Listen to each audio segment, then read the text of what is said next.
Hello everyone. तो आज हम फिर से अपने प्रीवियस टॉपिक हाइब्रिडाइजेशन को कंटिन्यू करते हैं। और इससे पहले वाले लेक्चर में हमने हाइब्रिडाइजेशन को समझा था और कुछ टाइप के एग्जाम्पल जो रिलेटेड थे किससे, एसपी हाइब्रिडाइजेशन से, sp2 हाइब्रिडाइजेशन से और sp3 हाइब्रिडाइजेशन को हमने अपने पिछले लेक्चर में समझा था।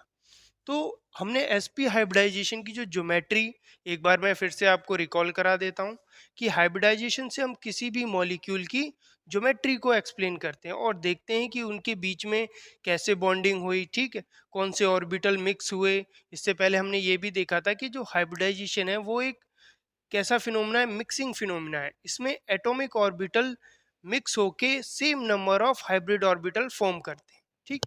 तो हमने जो sp हाइब्रिडाइजेशन देखा था, sp हाइब्रिडाइजेशन में किस टाइप की ज्योमेट्री आई थी, लीनियर लीनियर ज्योमेट्री आई थी, ठीक। और ये जो ज्योमेट्री थी, इस ज्योमेट्री में जो सेंट्रल एटम था और जो साइड एटम था उसके बीच में कितने का एंगल बना था, 180 डिग्री का एंगल बना था। एग्जाम्पल के तौर पे हमने एनसीईआरटी का अपना फेवरेट एग्जाम्पल ले लिया था, BeCl2। आप BeH2 में भी देखोगे तो सेम टाइप का हाइब्रिडाइजेशन मिलेगा और ज्योमेट्री भी क्या रहेगी, सेम रहेगी। इसी टाइप से हमने sp2 हाइब्रिडाइजेशन में भी जो ज्योमेट्री देखी थी वो कैसी थी, ट्राइगोनल प्लेनर। तो ये जो ट्राइगोनल प्लेनर ज्योमेट्री आई थी, इसमें आपको पता ही लग रहा है कि ट्राइगोनल प्लेनर है, यानी कि कुछ ट्राइंगल इस तरीके का। ये आपको ट्राइंगल दिख रहा है, ये आपका एक सेंट्रल एटम है। मान लेते हैं कि ये बोरोन ही सेंट्रल एटम है। इसमें जो हमने एग्जांपल लिया था वो BF3 का लिया था। ये बोरोन हमारा सेंट्रल एटम है और ये तीन फ्लोरीन इस तरीके से प्लेन में है। किस तरीके से, इस तरीके से कहाँ पे है, एक प्लेन में है, ठीक। तो यहाँ पे आप देख सकते हो कि ये जो बोरोन है और ये जो दो फ्लोरीन है, इनके बीच का एंगल कितना बनेगा, 120 बनेगा। यहाँ से भी आप देख सकते हो 120 डिग्री का एंगल बनेगा और यहाँ से भी 120 डिग्री का। तो हमने इसमें देखा था कि जो सेंट्रल एटम और साइड एटम के बीच में एंगल बन रहा है वो कितना बन रहा है, 120 डिग्री का बन रहा है, ठीक।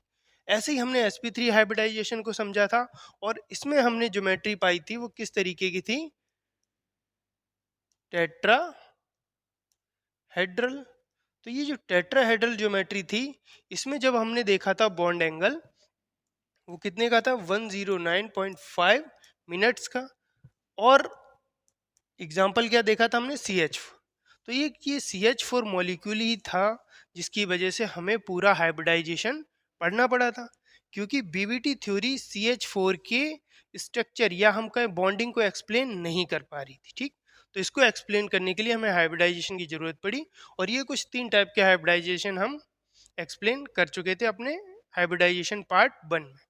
तो आज आइए अब हम इस टेट्राहेड्रल ज्योमेट्री को देख लेते हैं, एक लाइव एग्जांपल। तो जैसे ये ज्योमेट्री जो होती है वो कैसी होती है, टेट्राहेड्रल होती है। आप कहीं से भी देख सकते हो, यहाँ से भी, यहाँ से भी, ठीक। तो यहाँ पे जो ये वाला एंगल होता है, ये वाला, ये कितने का होता है, 109.5 मिनट का, ठीक।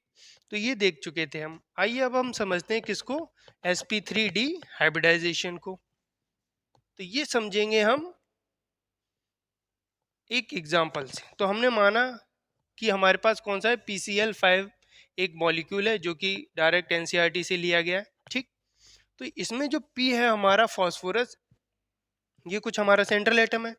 तो हम इसमें अगर नंबर ऑफ इलेक्ट्रॉन्स की बात करें तो कुछ 15 इलेक्ट्रॉन्स होते हैं। जब हम इसका इलेक्ट्रॉनिक कन्फिग्रेशन करेंगे तो नियोन तक तो इलेक्ट्रॉन कन्फिग्रेशन सेम ही रहने वाला है। फिर इसके बाद मैं बात करूं तो 3s में 2 इलेक्ट्रॉन जाएंगे और जो हमारा 3p है इसमें 3 इलेक्ट्रॉन जाएंगे, ठीक है। और जो 3d ऑर्बिट है ये क्या है, वैकेंट ऑर्बिटल्स मिलेंगे इसमें, ठीक। तो अगर मैं ग्राउंड स्टेट की बात करूं, किसकी, अगर मैं इसके ग्राउंड स्टेट की बात करूं तो ग्राउंड स्टेट में अगर मैं इसका कन्फिग्रेशन देखूं, ग्राउंड स्टेट में अगर मैं इसका कन्फिग्रेशन देखूं तो ये कुछ d ऑर्बिटल्स हैं हमारे पास, ठीक। ये क्या है हमारे पास, कुछ इसकी d ऑर्बिटल्स हैं। तो ये 5 d ऑर्बिटल्स होंगी। तो ये कौन सा हो गया हमारा 3D ऑर्बिट, जो क्या है पूरा वैकेंट है। ठीक, और अगर मैं इसके p ऑर्बिट्स की बात करूं तो आपको पता है कि p सब सेल में कितने ऑर्बिट्स होते हैं, 3 ऑर्बिट्स होते हैं। तो ये रहे हमारे पास कुछ 3p सब सेल के 3 ऑर्बिट्स। अब बात करते हैं जरा s ऑर्बिटल की। तो एक ऑर्बिट हमारे पास ये रहा। ठीक, तो इसको क्या बोलते हैं हम, 3s ऑर्बिटल। तो अब ये जो इलेक्ट्रॉनिक कन्फिग्रेशन है, ये आपका ग्राउंड स्टेट का मैं इलेक्ट्रॉनिक कन्फिग्रेशन फिल कर रहा हूँ। तो या आप यहाँ देखो 3s में कितने इलेक्ट्रॉन है, 2। तो हमने कुछ ये 2 इलेक्ट्रॉन फिल कर दिए। अगर मैं p की बात करूं तो अकॉर्डिंग टू हुन्स रूल सबसे पहले एक ऑर्बिट में एक एक इलेक्ट्रॉन हम फिल करते हैं, उसके बाद डबलिंग स्टार्ट करते हैं। ओके, ठीक, यहाँ तो कोई दिक्कत। ठीक, अब अगर मैं एक्साइटेशन स्टेट की बात करूं, अगर मैं एक्साइटेशन स्टेट की बात करूं तो एक्साइटेशन स्टेट में भी कुछ इसी तरीके से होने वाला है। आप जानते हो, इसे पिछले वाले वीडियो में आप ये चीज़ समझ चुके हो कि एक्साइटेशन स्टेट में जो इलेक्ट्रॉन होता है वो जंप करके अपने वैकेंट ऑर्बिटल में जाता है। कहाँ जाता है, वैकेंट ऑर्बिटल में। तो ये वाला जो इलेक्ट्रॉन है, यहाँ पे ये वाला इलेक्ट्रॉन है एक्साइटेशन स्टेट में जंप करके ये डी वैकेंट ऑर्बिटल्स की तरफ शिफ्ट होगा। ठीक, तो अब हम इसमें क्या फिल कर रहे हैं, इस तरीके से हम इसको अब शो करेंगे। ठीक, तो ये हमारा 3s ऑर्बिटल था, ये 3p सब सेल के 3 ऑर्बिट्स, और ये 3d सब सेल के 5 ऑर्बिट्स। तो अब आपको पता है कि हाइब्रिडाइजेशन में क्या होता है कि जो हाफ फिल्ड, फुल फिल्ड या फिर एकदम वैकेंट ऑर्बिटल हाइब्रिडाइजेशन में पार्टिसिपेट करते हैं। तो यहाँ पे ये जो हाफ फिल्ड ऑर्बिटल्स हैं, ये क्या, इनकी क्या होगी, मिक्सिंग होगी। ये जो 5 एटॉमिक ऑर्बिटल्स हैं उनकी क्या होगी आपस में मिक्सिंग। तो ये कितने ऑर्बिटल हैं, 1 2 3 4 5। ठीक है, तो ये 5 जो एटॉमिक ऑर्बिटल हैं इनमें आपस में क्या होगी इनमें आपस में मिक्सिंग होगी। तो इससे पहले हमने पोस्टुलेट में देखा था हाइब्रिडाइजेशन की में कि जितने एटॉमिक ऑर्बिटल की मिक्सिंग होगी उतने ही ज़्यादा हाइब्रिड ऑर्बिटल फॉर्म होंगे। तो यहाँ पे कितने की मिक्सिंग हो रही है, 5 एटॉमिक ऑर्बिटल की मिक्सिंग हो रही है। तो यहाँ पे कितने ऑर्बिटल बनेंगे, 5 एटॉमिक ऑर्बिटल फॉर्म होंगे। तो ये मान के चलते हैं हम कि एटॉमिक ऑर्बिटल की मिक्सिंग से यहाँ पे हमें कुछ इस तरीके के ये 5 हाइब्रिड ऑर्बिटल्स मिले। ठीक, तो ये जो 5 ऑर्बिटल्स मिले तो इनका नाम क्या होगा, तो इसको क्या बोलेंगे हम कि ये वाला हो गया हमारा sp3, क्योंकि एक s 3p और एक d ऑर्बिटल की मिक्सिंग हुई है। तो हम इसको बोलेंगे sp3 डिहाइब्रिडाइजेशन। ये वाला ऑर्बिटल ये भी क्या होगा, sp3 हाइब्रिड ऑर्बिटल, इसको भी sp3d, sp3d और sp3d, ये हाइब्रिड ऑर्बिटल्स यहाँ पे फॉर्म होंगे। ठीक, तो इसी फिनोमिना को हम क्या बोल देंगे कि हमारा किस टाइप का हाइब्रिडाइजेशन है, ये हो गया हमारा sp3d हाइब्रिडाइजेशन।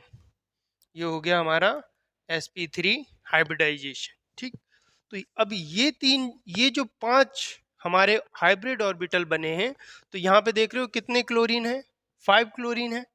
अब अगर मैं क्लोरीन का इलेक्ट्रॉनिक कन्फिग्रेशन करूं तो इसमें 17 इलेक्ट्रॉन होते हैं।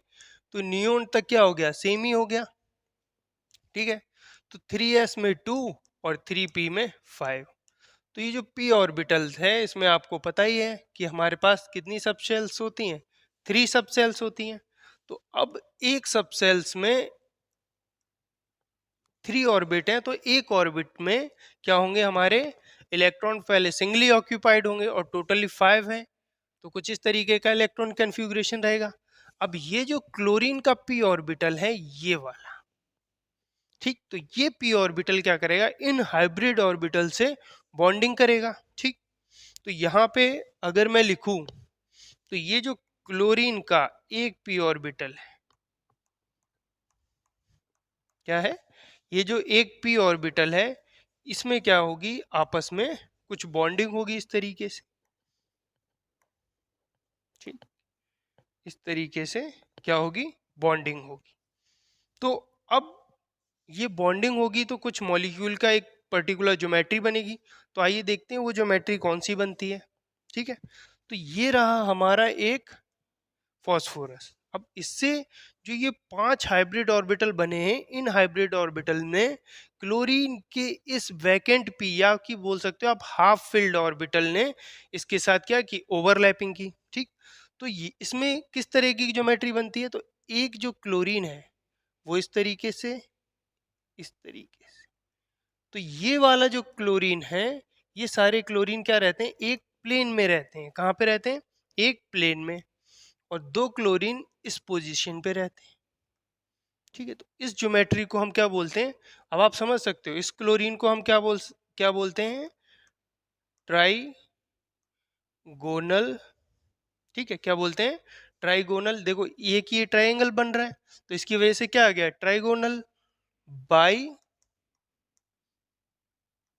Pyramidal, trigonal bi pyramidal.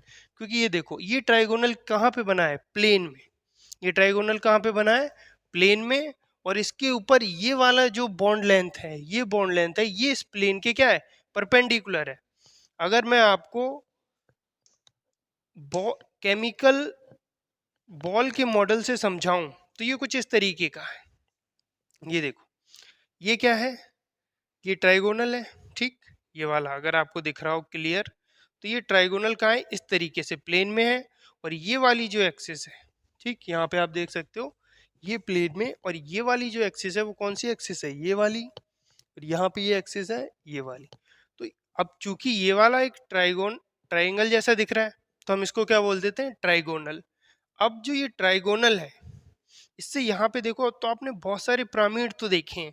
अगर उनका बेस क्या होता है, स्क्वायर टाइप का होता है तो हम स्क्वायर पिरामिड बोल देते हैं, ट्राइगोनल टाइप का होता है तो ट्राइगोनल पिरामिड बोल देते हैं। लेकिन अब यहाँ पे ट्राइगोनल तो है, अब इसको अगर आप इसको जोड़ो तो ये कुछ पिरामिड जैसा दिख रहा है।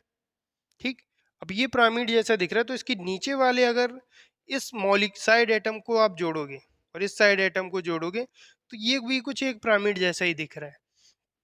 तो चूंकि प्लेन में एक ट्राइंगल बन रहा है, ठीक, और इसके ऊपर जोड़ने पे हमें पिरामिड मिल रहा है और नीचे भी पिरामिड मिल रहा है, इसीलिए हम क्या बोल देते हैं इसको, ये कैसी ज्योमेट्री है हमारी, ट्राइगोनल बाई पिरामिड। ठीक, आपको याद रखने की जरूरत नहीं है, आपको यहाँ से डायरेक्ट दिख रहा है कि ये ट्राइगोनल कहाँ बना है, प्लेन में, इसके ऊपर एक मॉलिक्यूल है, सॉरी एक एटम है, और इसके नीचे भी एक एटम है प्लेन के नीचे। ठीक, तो अब यहाँ पे आप जब इस तरीके से जोड़ोगे तो ये देखो ऊपर एक पिरामिड सा बनता हुआ दिखाई देगा, दिख रहा है। ठीक है, ऊपर एक पिरामिड सा बनता हुआ दिखेगा, और यहाँ पे जब इसको जोड़ोगे आप तो यहाँ पे भी एक ये इस तरीके से पिरामिड बनता हुआ दिखाई देगा। तो क्योंकि दो पिरामिड बन रहे हैं इसीलिए हमने नाम रख दिया, क्योंकि बेस इसका कैसा है, ट्राइगोनल टाइप का है, तो हमने बोल दिया ट्राइगोनल बाई, क्योंकि दो पिरामिड बन रहे थे तो हमने क्या बोल दिया, ट्राइगोनल बाई पिरामिडल। क्या बोल दिया, ट्राइगोनल बाई पिरामिडल।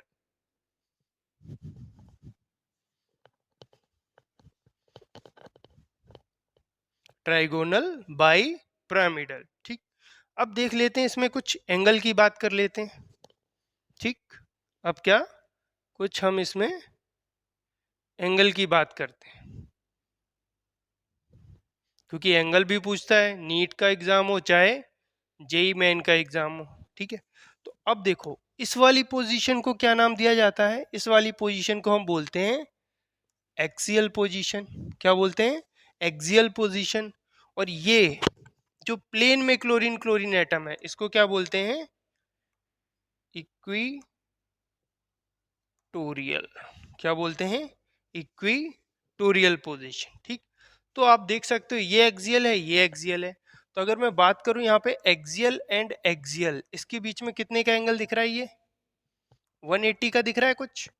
तो यहाँ पे कितने का एंगल बनता है, 180 डिग्री का एंगल बनता है।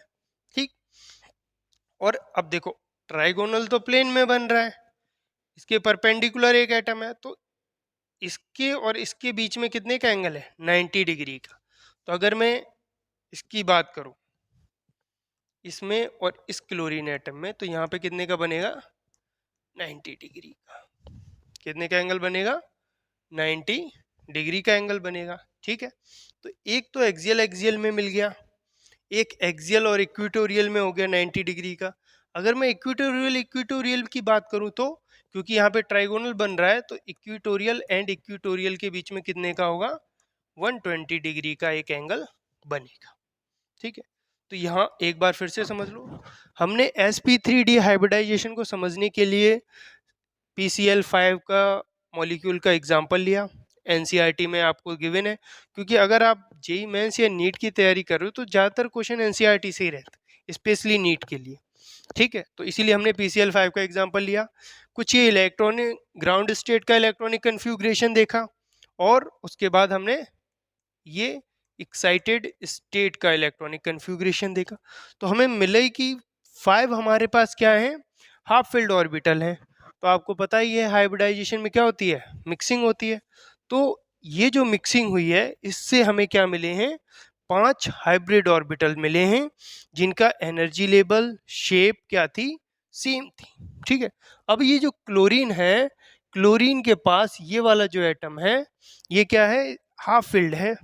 एक एटम का जो ये ऑर्बिटल है, ये क्या है, हाफ फील्ड है। तो इस ऑर्बिटल ने क्या किया, इसके साथ मिक्सिंग की है, पी ऑर्बिटल ने हाइब्रिड ऑर्बिटल के साथ। अब हम समझते हैं अपने नेक्स्ट एग्जांपल को। ठीक, नेक्स्ट है हमारा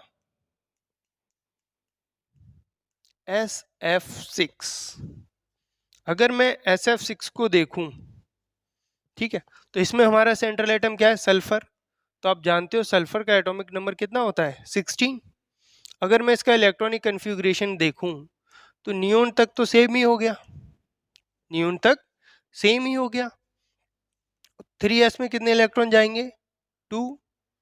3p में कितने जाएंगे, बोलो, 3p में 4 इलेक्ट्रॉन जाएंगे। ठीक है, और जो हमारा 3d है, ये क्या रहेगा, वैकेंट। तो अगर मैं ग्राउंड स्टेट की बात करूं, तो ग्राउंड स्टेट में ये तो हो गया हमारा एक s सब सेल। ठीक है, अब अगर मैं p को देखूं, तो p में कुछ, p सब सेल में ये 3 ऑर्बिटल्स होते हैं। ठीक है, ऐसे ही अगर मैं पूरी d सब सेल में देखूं, तो कुछ 5 ऑर्बिटल्स मिलेंगे हमें, कुछ इस तरीके से 1 2 3 4 5। ठीक, तो ये हो गया हमारा ग्राउंड स्टेट का इलेक्ट्रॉनिक कन्फिग्रेशन या अरेंजमेंट ऑफ इलेक्ट्रॉन। ठीक है, तो यहाँ पे जब हम इलेक्ट्रॉन फिल करेंगे, तो देखो एस में कितने हैं, 2 इलेक्ट्रॉन, तो कुछ 2 इस तरीके से रहेगा। पी में देखें तो 1 2 3 और ये 4। 3D में क्या रहेंगे, 0। तो ये हो गया 3D, ये हो गया कुछ 3P और ये हो गया 3S। ठीक, अब देख लेते हैं एक्साइटेड स्टेट। तो एक्साइटेड स्टेट में, एक मिनट, एक्साइटेड स्टेट में ये रहा आपका 3s ऑर्बिटल, और ये रहा आपका कुछ 3p, और ये रहा आपका 3d। ठीक है, p में 3 ऑर्बिटल्स, d में 5 ऑर्बिटल। ठीक है, तो ये 1। अब देखो, अब जब बात आएगी एक्साइटेड स्टेट की, तो ये वाला इलेक्ट्रॉन जंप करके यहाँ पे, और ये वाला जंप करके इस वैकेंट ऑर्बिटल में जाएगा। तो ये हो गया हमारे इलेक्ट्रॉनिक कन्फिग्रेशन। तो अब आप देख रहे हो यहाँ पे हमें कितने ऑर्बिटल्स मिल रहे हैं, ये कुछ 6 ऑर्बिटल्स मिल रहे हैं। ठीक है, तो इन 6 ऑर्बिटल्स में क्या होगी, मिक्सिंग। इन 6 ऑर्बिटल्स में क्या होगी, मिक्सिंग, क्योंकि एक s ऑर्बिटल है, 3 p ऑर्बिटल है और 2 d ऑर्बिटल है। तो यहाँ पे हमें कौन सा हाइब्रिडाइजेशन दिख रहा है, sp3d2। Two hybridisation.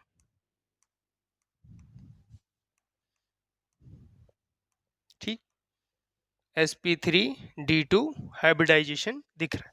अब आपको फिर से पता ही है कि 6 एटॉमिक ऑर्बिटल आपस में मिक्सिंग कर रही हैं, तो 6 ही क्या करेंगी, हाइब्रिड ऑर्बिटल्स फॉर्म होंगी। 1 2 3 4 5 और ये एक यहाँ पे मान लेते हैं 6। तो इसको क्या बोलेंगे हम, sp3d2 हाइब्रिड ऑर्बिटल, क्योंकि 2d ऑर्बिटल है। इसको भी बोलेंगे क्या, sp3d2, इसको भी sp3d2, sp3d2, sp3d2 और ये भी sp3d2। ठीक, अब देखो इसमें जो ये फ्लोरीन है, फ्लोरीन के पास आपको पता है एक वैकेंट पी ऑर्बिटल्स में एक इलेक्ट्रॉन की कमी होती है। तो अगर मैं फ्लोरीन का देखूं तो 1s 1s2 2s2 2p में 5 इलेक्ट्रॉन। तो ये देखो, ये p ऑर्बिटल, p शब्द से है, इसमें 3 ऑर्बिटल्स होंगे। तो कुछ इस तरीके का इलेक्ट्रॉनिक अरेंजमेंट होगा इसमें इलेक्ट्रॉन का इन ऑर्बिटल्स में। तो अब देख रहे हो ये वाला जो p ऑर्बिटल्स है, इसमें एक इलेक्ट्रॉन की क्या है, कमी। तो यही जो p ऑर्बिटल है, ये क्या करेगा, इन हाइब्रिड ऑर्बिटल से, इसको हम क्या बोलते हैं, हाइब्रिड ऑर्बिटल, हाइब्रिड ऑर्बिटल। ठीक, तो ये जो हाइब्रिड ऑर्बिटल है, ये इसके साथ क्या करेंगे, ओवरलैपिंग करेंगे, या ऐसे भी बोल सकते हो आप, ये जो फ्लोरीन है इन हाइब्रिड ऑर्बिटल्स के साथ क्या करेगा, ओवरलैपिंग करेगा। ठीक, तो अब देख लेते हैं, ओवरलैपिंग करेगा तो कुछ ज्योमेट्री बनेगी। ठीक, तो वो ज्योमेट्री कैसी होती है, तो देखो ये एक सल्फर है, क्या है, सल्फर है। तो यहाँ पे कुछ कितने फ्लोरीन हैं, 1 2 3 4 5 6। तो ये जो 6 फ्लोरीन हैं, ये क्या कर रहे हैं, इसके साथ हाइब्रिडाइजेशन में पार्टिसिपेट करेंगे। ठीक है, तो यहाँ पे हम देखें एक फ्लोरीन तो टॉप पे, एक फ्लोरीन इस तरीके से, और अब ये जो 4 फ्लोरीन है वो यहाँ पे इस तरीके से इसकी ज्योमेट्री को डिफाइन किया जाता है। ये फ्लोरीन,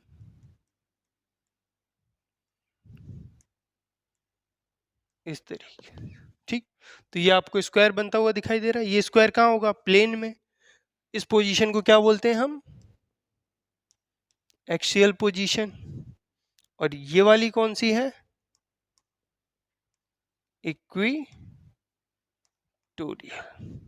ठीक, अब जैसे इससे पिछले वाले में हमने पढ़ा था क्या, PCl5।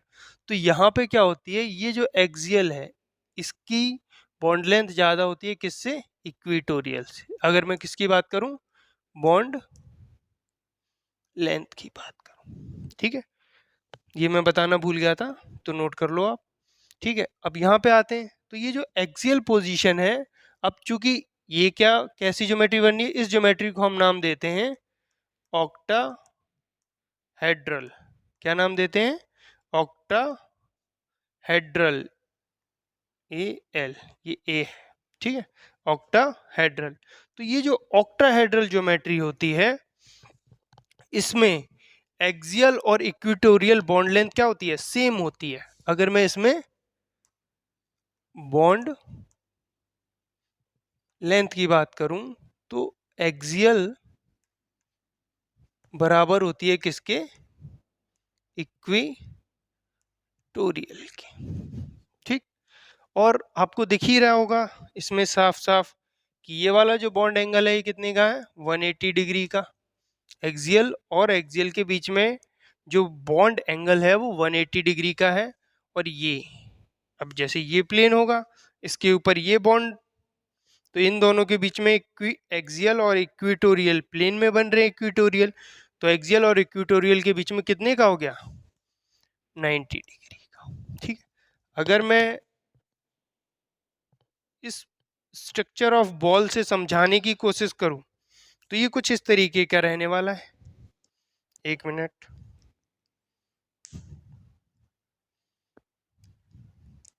अगर आप इसको फील कर सकते हो, तो क्या होगा आपके दिमाग में ये हमेशा बना रहेगा। नहीं तो क्या है, बच्चे जनरली ज्योमेट्री को याद नहीं कर पाते। ठीक है, तो आप एक बार आप अपने सामने देख लेंगे तो अच्छे से याद रहेगा। ये देखो, ये कुछ इस तरीके का होता है। ये जो चार आप फ्लोरीन देख रहे हो, ये सल्फर है सेंट्रल एटम। तो ये चार फ्लोरीन क्या है, प्लेन में है। कहाँ पे है, प्लेन में है। और आप कहीं से भी देख लो, देखो, ठीक है। तो ये वाला जो एंगल है इक्वेटोरियल और एक्सियल के बीच वाला, ये एंगल है ये 90 डिग्री का, ये रहा। और जो ये एक्सियल एक्सियल है, इसके बीच 180 डिग्री का एंगल होता है। ठीक है, तो ये भी आसान है कि sp3d2 हाइब्रिडाइजेशन कैसे फॉर्म हुआ, हमने एग्जाम्पल भी देख लिया, और हम इसकी शॉर्ट ट्रिक की भी बात करेंगे अभी। ठीक है, तो ये हो गया हमारा sp3d2 हाइब्रिडाइजेशन। अब हम अपने नेक्स्ट हाइब्रिडाइजेशन को समझते हैं, sp3d3 हाइब्रिडाइजेशन। तो उसका एग्जाम्पल क्या है, IF7। तो आयोडीन का मैं इलेक्ट्रॉनिक कन्फिग्रेशन देखूं तो क्रिप्टन तक तो सेम रहने वाला है। उसके बाद 5s में 2 इलेक्ट्रॉन, 5p में 5 इलेक्ट्रॉन, और 5d में 0 इलेक्ट्रॉन रहते हैं। तो हम फिर जैसे अभी एग्जांपल किए थे उसी की तरीके से फिर से ऑर्बिटल्स फॉर्म करेंगे। तो ये कुछ हमारा d ऑर्बिटल हो गया, ये p ऑर्बिटल, और यहाँ पे कुछ ये s ऑर्बिटल। ऐसे ही एक्साइटेशन स्टेट के लिए भी करना है तो हम पहले से ही बना लेते हैं। ये हमारा d ऑर्बिटल्स, और ये p ऑर्बिटल, और ये कुछ s ऑर्बिटल। ठीक, तो अब ये s ऑर्बिटल है, इसमें 2 इलेक्ट्रॉन। p सबसेल में 3 ऑर्बिट्स होते हैं, तो ये इलेक्ट्रॉन कुछ इस तरीके से रहेंगे। ठीक है, और d ऑर्बिटल्स हमारे पास ग्राउंड स्टेट में खाली है। ठीक, अगर मैं एक्साइटेशन स्टेट की बात करूं, यहाँ पे किसकी, एक्साइटेशन स्टेट, तो p में तो एक ही ऑर्बिटल होता है, और p सब सेल में 3 ऑर्बिटल, और d में कुछ इस तरीके से 5 ऑर्बिटल्स होते हैं। ठीक है, अगर मैं एक्साइटेशन स्टेट की बात करूं तो आयोडीन के s ऑर्बिटल से एक्साइटेड स्टेट में एक इलेक्ट्रॉन कहाँ जाएगा, d ऑर्बिटल में, और ये जो p ऑर्बिटल का है ये भी d ऑर्बिटल में जाएगा, और ये जो रिमेनिंग है ये भी p ऑर्बिटल में जाएगा। ठीक, तो अब यहाँ पे एक इलेक्ट्रॉन, तो सब में कैसे कितने इलेक्ट्रॉन हो जाएंगे, हर एक ऑर्बिटल में सिंगल इलेक्ट्रॉन। ठीक, तो अब यहाँ पे हमें दिख रहा है कि कितने ऑर्बिटल की मिक्सिंग होने वाली है। तो यहाँ पे कुछ ये 1 2 3 4 5 6 7 ऑर्बिटल्स की क्या होगी, आपस में इंटरमिक्सिंग होगी। तो ये जो 7 ऑर्बिटल मिक्स होंगे, क्योंकि एक s ऑर्बिटल, 3 p ऑर्बिटल और 3 d ऑर्बिटल, तो इसको हम क्या बोलेंगे, sp3d3 हाइब्रिडाइजेशन। क्या बोलते हैं, sp3d3 हाइब्रिडाइजेशन होगा। तो अब इस मिक्सिंग से कितने ऑर्बिटल्स बन रहे हैं, 7। कितने ऑर्बिटल बन रहे हैं, 7 ऑर्बिटल्स बनेंगे कुछ। इन्हीं ऑर्बिटल्स को हम क्या बोलते हैं, हाइब्रिड ऑर्बिटल। 1 2 3 4 5 6 7। ठीक, तो ये वाला ऑर्बिट कौन सा होगा, sp3d3। ऐसे ये भी sp3d3 sp3d3 sp3d3 sp3d3 sp3d3 sp3d3। ठीक, तो ये हमारे पास 7 हाइब्रिड ऑर्बिटल्स मिले। अब आप देख रहे हो फ्लोरीन, तो फ्लोरीन के पास आपको पता है कितने इलेक्ट्रॉन होते हैं, 9। ठीक है, 1s2 2s2 2p5। तो जब p सब सेल में आप 3 ऑर्बिट में इलेक्ट्रॉन फिल करोगे, तो यहाँ पे फिर से जो p है उसके पास एक ही इलेक्ट्रॉन रहेगा। ठीक है, अब यही वाला जो ऑर्बिटल है जिसमें एक इलेक्ट्रॉन है, यही बॉन्डिंग में पार्टिसिपेट करेगा। ठीक, क्योंकि इसे अपनी बैलेंसी पूरी करनी। तो ये जो एक पी ऑर्बिटल है फ्लोरीन का, जो ये पी ऑर्बिटल है, ये इन सब हाइब्रिड ऑर्बिटल से क्या है, ये hybrid orbital in hybrid orbital के साथ क्या करेगा, ओवरलैपिंग करेगा। ठीक है, क्या करेगा, ओवरलैपिंग करेगा। अब ओवरलैपिंग करेगा तो कुछ ना कुछ ज्योमेट्री बनने वाली है। वो ज्योमेट्री कैसे सेट होती है वो डिपेंड करती है, हमें चाहिए होता है मॉलिक्यूल की स्टेबिलिटी के लिए मिनिमम रिपल्स, जो कहाँ मिलता है, मैक्सिमम डिस्टेंस पे। तो देख लेते हैं इसमें किस तरीके की ज्योमेट्री बनती है। आइए, तो अब देखो, आयोडीन है हमारा सेंट्रल एटम। अब 5 फ्लोरीन एडजस्ट करने हैं, तो इसमें कुछ 5 फ्लोरीन इस तरीके से होते हैं। तो ये आपको देखो एक पेंटागोनल जैसा दिख रहा है। कैसा दिख रहा है, पेंटागोनल जैसा। ठीक है, कैसा दिख रहा है, पेंटागोनल जैसा। अब जो एक्सियल पोजीशन होती है कुछ इसकी इस तरीके से, यहाँ पे एक फ्लोरीन होता है और एक यहाँ पे मान लो। ठीक है, तो आपको दिख रहा है कि एक्सियल और एक्सियल के बीच में 180 डिग्री का एंगल है, इसमें तो कोई 1 डिग्री 180 डिग्री का एंगल है। ठीक है, और जो इक्विटोरियल इक्विटोरियल है, ये ये इनके बीच में कितने का एंगल है, ये वाला एंगल अगर आप देखो तो ये कितने का होता है, 72। क्योंकि पेंटागोनल में ये एंगल कितने का रहता है, 72 डिग्री का एंगल होता है। ठीक है, जैसा कि हम क्लास 6 या 7th में भी पढ़ते हैं कि पेंटागोनल, स्क्वायर, ठीक है, हेक्सागोनल में कितने का एंगल होता है, तो ये कितने का होता है, 72 का। और चूंकि ये जो पेंटागोनल बनेगा ये भी कहाँ बनेगा, ये भी प्लेन में होगा। ठीक है, अगर ये प्लेन में है और एक जो एक्सियल पोजीशन है वो इसके परपेंडिकुलर है, तो कितने का एंगल बनेगा, एक्सियल और इक्वेटोरियल के बीच में 90 डिग्री। कितने का बनेगा, 90 डिग्री का। तो इसको हम फिर से क्या बोलेंगे, एक्सियल पोजीशन, और इसको इक्वेटोरियल। ठीक, लेकिन जैसा कि हमने PCl 5 में देखा था, तो वहां पे एक्सियल की जो बॉन्ड लेंथ थी वो क्या थी, ज्यादा थी।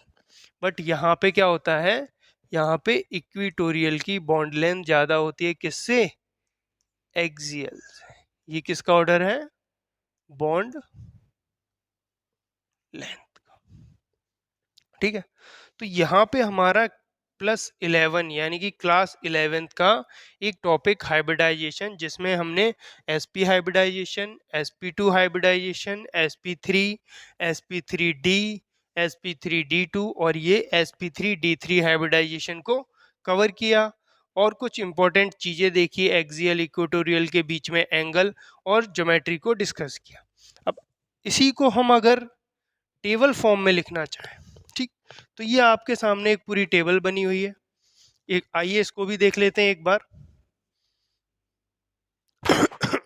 तो सबसे पहले हमने sp हाइब्रिडाइजेशन पढ़ा था, जिसमें ज्योमेट्री कैसी थी, लीनियर थी। अब ये जो लीनियर ज्योमेट्री थी, इसमें 180 डिग्री का एंगल बन रहा था। और एग्जांपल क्या देखा था हमने, BeH2, वहां पे हमने BeCl2 देखा था, लेकिन BeH2 में देखोगे तो सेम हाइब्रिडाइजेशन। बस इसमें इंटरेस्टिंग सी बात क्या है कि इसमें जो ऑर्बिटल यूज्ड होंगे वो कौन कौन से ऑर्बिटल होंगे। एक तो S है, तो P में से कोई सा भी आप देख सकते हो, PX हो सकता है, PY हो सकता है और PZ हो सकता है। ऐसे ही sp2 हाइब्रिडाइजेशन आपने देखा था कैसी ज्योमेट्री बनी थी, ट्राइगोनल प्लेनर। और एंगल कितना का बना था, 120 डिग्री का एंगल था। कितने का एंगल था, 120 डिग्री का एंगल था। एग्जाम्पल क्या था, BH3। अब भाई एक s ऑर्बिटल और दो कैसी हैं, p ऑर्बिटल है, तो दो या तो px py हो सकती हैं, या py pz, या pz px हो सकता है। ठीक है, ऐसे ही sp3 की बात करूं तो टेट्राहेड्रल क्या होती है, इसकी ज्योमेट्री होती है, और एंगल कितने का होता है, 1095 मिनट का, ठीक। और CH4 एग्जाम्पल देखा था क्योंकि इसकी वजह से ही हमें हाइब्रिडाइजेशन पढ़ना पड़ा था।